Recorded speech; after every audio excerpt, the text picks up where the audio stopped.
Hi, I'm Rob and this is Gems of War. In this video I'm going to give you my opinion on what I think is good and bad in the Soulforge this week, what's worth crafting and what's more useless than the glass hammer, even though you probably wouldn't want to get hit by one. But anyways, something different first. We have a new legendary level troop from Suncrest. It is High Priestess Chazka. You can gain her by using some of your event keys, because this is based on Suncrest this week, and if you get her, she's actually very handy indeed. Dawn Raise is the spell. Deals damage to all enemies boosted by yellow gems, then bless all yellow allies. Remember, bless is a cleanse at the same time, so that is really useful. And her traits are particularly good too, particularly the last one. Endless Dawn. Conjure a light storm when my turn begins. The reason why this is handy is because one of the main ways, or only ways maybe, of even getting a light storm every single turn is to use Stormcaller class right now. But with this troop, you just have to pop her in the team and she will conjure a light storm every single turn, which is yellow. So if you want a lot of yellow, you do not need to be in Stormcaller class all the time anymore. This is really handy. Anyway, now let's pop to the shop, and like I recommend every single week is you grab the weekly event troop. This is Totek, Suncrest Epic. Let's take a look at the spell first. Gains a bunch of armor and barriers itself, and if a storm is active, barrier all other allies. So my first impression on this is it's fairly useful actually. Those traits are not bad. Summon a light storm at the start of battle can be handy, but once that light storm's gone, unless you've got someone else creating a light storm, it's going to be gone quite quickly. But reduced damage from skulls by 25% is pretty good, as is reduced damage from spells by 25%. But it's a spell that's interesting. Obviously no damage to the other team, no creation or generation of mana, no way of getting an extra turn. It's very defensive. Gains armor and barriers itself, and if there's a storm, a barrier all other allies. So if you're in a team where you're going to have a storm active pretty much all the time, then this is a lot more handy. Barrier all other allies is really good, because yeah, you're going to get barrier on everyone. So that is actually quite handy. Quite like that. I'm going to give this, my first impression, 6 out of 10. I was hovering over 5, but it's just smidging into the 6 based on it being an epic level troop at the same time. So there we go, Totek, totally worth getting. And what I recommend is always grabbing these up to mythic level if you can, because then you're going to have another troop you can get to power level 20, which is going to aid your kingdoms and the power levels within them. Right, so let's jump into the Soulforge itself and start with the weapons first. I'm not going to go over all the ones that are here all the time, just the ones that are new this week. Staff of Storms is the first one. I do like these kind of weapons a lot. They explode a load of, in this case, yellow gems, which is going to generate mana for the team. They grant a random status effects to all Strix allies in this case, and has a summon at the same time. So a lot going on with this one. And one of this one's bonuses when you get upgraded is enchant as well, which is really handy. So as soon as you cast it, it starts getting ready to cast again, which is pretty handy. I do love the Staff of Storms. Javelin of Suncrest is the next one. Removes all yellow gems.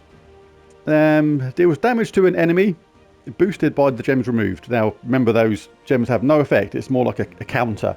If you're fighting like a yellow team that really wants a load of yellow, this is a good thing to do to take those yellow away. And if the enemy is from Suncrest or the battle is in Suncrest, deal a double damage. So quite situational and more collectible than anything. It's not going to be a game-changing kind of weapon, that one. Plumed Staff.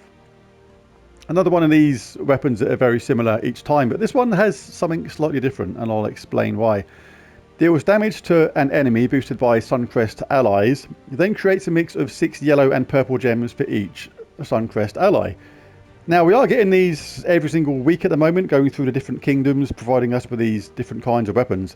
But this one's different in the way that there's not many of these which actually charge itself.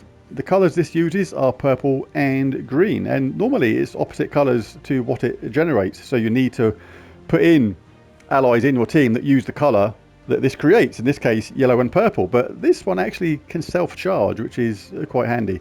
So Plume Staff, pretty useful too. Nimbus Bow.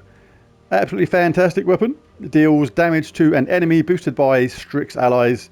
Then creates a mix of 6 blue and yellow gems for each Strix ally. So similar to the other one, but this one's really handy if you like a finesse team with finesse troops who are really fantastic. This combines really well with this weapon and is probably worth getting just for that on its own, to be honest. It also enchants itself when it casts, so really good. Absolutely love a Nimbus Bow. It's virtually essential. And any more? Light Sword. Light Sword, is it made out of paper? Is it made out of carbon fiber, so it's extremely lightweight? Or no, I'm just trying to be funny. It's my attempt at humor on an early Monday morning. It's Light Sword. Anyway, deals damage to the first enemy and deal triple damage if they use purple mana. So useful versus purple enemies maybe, but otherwise more collectible than anything else. Broken Guard, Dawnbringer, Shattered Blade, all this lot here all the time. Doomed Sigh. Now, a doomed weapon that only costs 800 diamonds as opposed to the usual 900. But the reason for it is it's a bit crap. Deals damage to the last enemy boosted by yellow gems, and if they have a doom, deal a double damage. And a 3%, yes, 3% chance per tempering level to kill the enemy. So you need to get this thing fully powered up to have any sort of reasonable chance at all to kill the enemy. And it's also targeting the last enemy, no choice of who you target either. It's like, wow, this is not great for me. If you've played this game often and with those troops that do like even a 20 or 30% chance to kill an enemy or devour them or whatever, you know that doesn't seem to come in as often as those chances suggest sometimes. So God knows how often this will happen with only a 3% chance at first. Wow. Yeah, not on my recommended list at all. Blade of Morning. Removes all purple gems with no effect again, and then create yellow gems equal to purple gems removed at a 1-to-1 ratio. So if you remove 11 purple gems, you're going to create yellow gems. And then give life to an ally boosted by the yellow gems now on the board. So again, this is more collectible for me. I'm not a particular fan of this kind of weapon. It's not going to give that much life to an ally. It can obviously create some mana at the same time, but you're handing your turn over at the same time. You can get extra turn from it, of course, but so it can be a good mana generator at the same time. But I like aggressive weapons that do damage to the opponent. Obviously, giving life is handy. If it was life to all allies, that would be different, but it's not. It's life to an ally, which makes it not that great for me. So the best weapons here this week are quite simple for me. Are Nimbus Bow, absolutely superb, and Staff of Storms, also superb as well. Now let's jump to the troops. Start with the mythics. These are the four that are here: Phoenicia, the Lord of Slaughter, Kalika, and Tiamata. Tiamata, clearly based on Tiamat from the old Dungeons and Dragons cartoon with Venger and Tiamat and that, if you remember that. Absolutely fantastic. Happy days. Anyway, 20 mana cost, so not too bad. Elemental and Dragon, so it can be used in a mixture of different teams. And the spell is actually quite useful. Deals damage to all enemies, and it's a decent amount too. Then creates 3 times 4 wild cards. This does combine quite well with its traits. Reduce damage from skulls by 30%. A 25% chance to create a ×2 wild card when matching 4 or more gems. But the last spell was a bit weird. Gain 10 life when an enemy casts a spell. You don't really want the enemy casting spells, but when they do, you're going to get 10 life back. It's like, yeah, well, the third trait is not actually that good. But the spell I do actually quite like.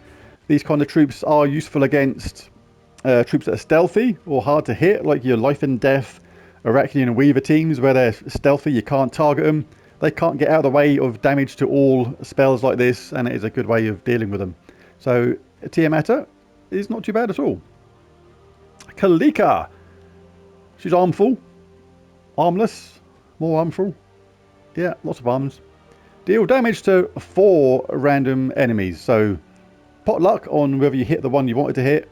May dodge around the ones you really wanted to hit. So absolutely pot luck. She got all them arms. What should you do? Just spin round in a raging fury, just twatting our arms out and then hoping to hit anything, basically, by the sound of it. So, a bit random on the spell. It is boosted by elemental stars, but overall it's not a fantastic spell, although I am of the opinion that there is potential in all these mythics somewhere, even though it may not be immediately apparent. I do think the devs have some sort of algorithm somewhere which, when combined with the right enemies, the right allies, in the right way, the spell can be useful. Obviously that's boosted by elemental stars, but yeah, I don't really like the randomness of that spell, to be honest. Damage to 4 random enemies is what spoils it for me. Just spin round in a wild fury, waving your arms anywhere and just hitting anything. Why not? And the spells traits are not that great either. Spells traits, just the traits. Reduce damage from spells by 25%, and 50% chance to create an elemental star at the start of her turn are the best ones. Right, now we're getting better. Phoenicia and the Lord of Slaughter. Lord of Slaughter, absolutely devastating troop when used in the right way. Creates 6 brown gems, then converts all brown gems to Doom Skulls.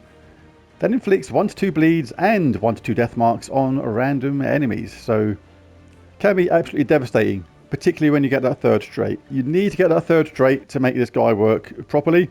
The other 2 are pretty decent as well, although I would prefer it without that 2nd trait. The Summon a Doomstorm at the start of the battle, I kind of would prefer that if that wasn't there, because you don't want that at first. You'd rather have mana to get this guy charged up. But reduce damage from skulls by 25% is handy on these troops that create skulls, because if you leave the enemy anything afterwards, you're going to get that reduced by 25% on any retaliation. But yeah, it's a 100% chance to ignore armor with skull damage, which is the key to him. Effectively making his skull damage true damage, and when he casts, he can just start wiping people out one after the other, and he combines really, really well with the Wild Queen and the Wild King, the new troop that came out this week. So I may do a team on that later on. But absolutely fantastic, the Lord of Slaughter. Good in Guild Wars as well. Phoenicia. Fantastic again. Absolutely awesomely devastating troop. Still used by many people on a daily basis for all sorts of different reasons in the game. Deals damage to all enemies, boosted by red gems and burning enemies. And if there's a firestorm, deal double damage. Now, you can force a firestorm by being in the correct class. And again, yeah, she's absolutely devastating when used in the right way. Burning enemies, you can get that by putting her in the right team with someone that burns all enemies, like a Infernus, for example. Something like that. Elemental as well. Very, very good troop. Gains 1 magic for each red ally. Immune to burning and fairy fire. And a 50% chance to burn a random enemy at the start of my turn. So the key to that is getting that firestorm to deal that double damage, which you can force quite easily. So she's absolutely superb. Do love Phoenicia. So that leads us to the legendaries. Don't usually recommend crafting legendaries because they're much easier to obtain via chests than mythic troops are. You're going to get these popping up every now and again in chests just randomly, which is not going to happen with the mythic troops. They're going to be there very, very, very few and far between. So don't always recommend crafting legendaries, but let's take a quick look anyway. Seragra, still a really, really good troop in the right team. Creates 6 red gems, then turns all red gems to skulls. So that can be particularly devastating if you've got like the Fireblade talent in something like Slayer class, or something that's got that 3 times skull damage to burning enemies. Works really well like that. Can absolutely rip through opponents, and Seragra is still a extremely viable troop even today, even though he's been around a long time. The Dragon Soul used to be one of the troops you saw all the time at the top of the team in the early days of this game. Explodes a certain amount of random gems, deals 8 damage to all enemies, which seems particularly low now. Boosted by a number of dragon allies, and gain 15 souls. People liked it because you just gain that 15 souls every single cast. You generated mana for the team, then done a little bit of damage at the same time. So pretty handy like that, and a pretty decent 3rd trait as well. 50% chance to become a baby dragon with full mana on death. Emperor Liang. You hardly ever see this guy in any teams ever, but he must be useful somehow, surely. Destroy all gems of a chosen colour with full effect. That is actually quite good. Give all allies of the matching colour 33 life, in my case, and 4 magic. But it sounds like it's okay in theory, that spell, but you just hardly ever see him. But his traits are not bad either. Exchange 2 life for 2 magic on 4 or 5 gem matches, so theoretically you can end up killing yourself, which can be interesting, I suppose. Immune to mana drain, silence, fairy fire and mana burn is a handy second trait. And enchant a random ally on 4 or 5 gem matches is easily the best one of those traits for me. So on paper he looks actually quite good. You just don't ever seem to see him anywhere. The Widow Queen. There's a grumpy looking woman if ever you saw one in it. I mean, look at that. Flipper now. Put a smile on your face. Oh, that's why. Sacrifice an ally. Flipping out. She's charming, isn't she? Deal damage to all enemies boosted by the sacrificed troops' life. So it's going to get boosted by that. And then summon a random Zulkare troop. So you're going to kill someone on your side. Deal damage to the enemies boosted by that life of the sacrificed ally. But you're going to replace it with a random Zulkare troop. So a bit random. I'm not a fan of random sort of things like that, or like to know what's going on, if you know what I mean. But the trait's not too bad. Web a random enemy on 4 or 5 gem matches is fairly useful. When an enemy is webbed, their magic is 0, which massively reduces the damage output they do, or the amount of life they give, or whatever the effect is of their spell. And immune to mana drain, silence, fairy fire and web is pretty decent too. But again, another troop you don't see very often because of that randomness of the spell. So who do we give our coveted Mythic of the Week to? It's not going to be Tiamata, even though it is pretty decent, or Kalika, because she just waves her arms around in a fit and just hopes to hit something that you want her to hit. And apart from that, yeah. Aim at something. You got all them arms. How does she not actually know what she's doing? She looks confused as well. She's like, I don't know what I'm doing. I'm just going to wave my arms around like a mad bimbo and just see what I hit. 4 random enemies. It's like, wow. Actually, look at her eyes. I don't know. Maybe she can't see properly. I don't know. Maybe I'm overthinking this stuff. Anyway, Mythic of the Week. It's Phoenicia or Lord of Slaughter. Both devastating troops when used in the right way. Lord of Slaughter, like I said, works really well with the Wild Queen and the Wild King. Really good on Guild Wars Day. Can rip through opponents really, really fast. But due to her versatility and the amount of teams she can be used into, I have to give Mythic of the Week to Phoenicia. Damage to all enemies, boosted by red gems and burning enemies, and double damage if there's a firestorm. And she's elemental and Strix and can work in a wide variety of different teams. Really superb troop. Phoenicia, you got it. You got my Mythic of the Week. Well done. And there's the video. So check out the second video of the day later on, because I'll be doing my Tower of Doom team. So check back for that. But thanks for watching, and I'll catch you again next time. Bye for now.